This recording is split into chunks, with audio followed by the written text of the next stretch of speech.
It's Chris Martinez, and I'm going to be checking headspace with an assembled upper. I mean, I don't have the handguard on yet, but this part's assembled, and that's what we're talking about. Alright, we're going to test the bolt without the gauge in it.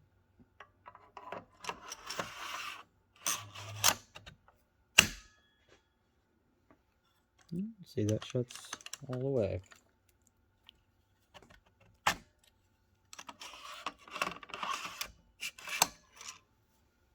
So what I'll do is I will take my my go gauge and put it in the chamber with the bolt behind it, and the bolt should close.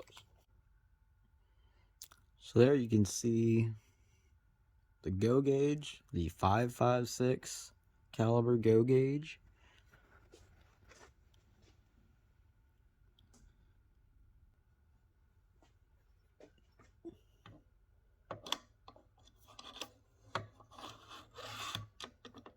And you take the bolt. Now with the go gauge, the bolt went all the way. You can see right here that it is flush with the end of the receiver. And again, if the go gauge would not have shut with the bolt in it, that would mean that the chamber is too small and we would have an issue.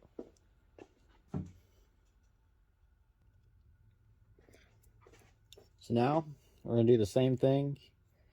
Here is the no-go gauge, and when I put this one in the chamber and put the bolt in, the bolt should not be able to close against the end of the receiver completely. It should stick out just a little bit. Also, when doing this, you will want to remove your extractor and your ejector, which you can see are both removed in this.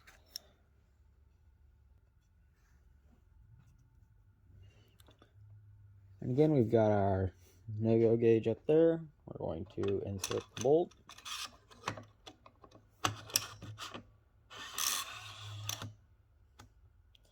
Now, the bolt is not going to shut all the way, which indicates that our no-go gauge shows that our chamber is the correct size. If this were to shut, that would mean our chamber is too large, and we would have an issue with that.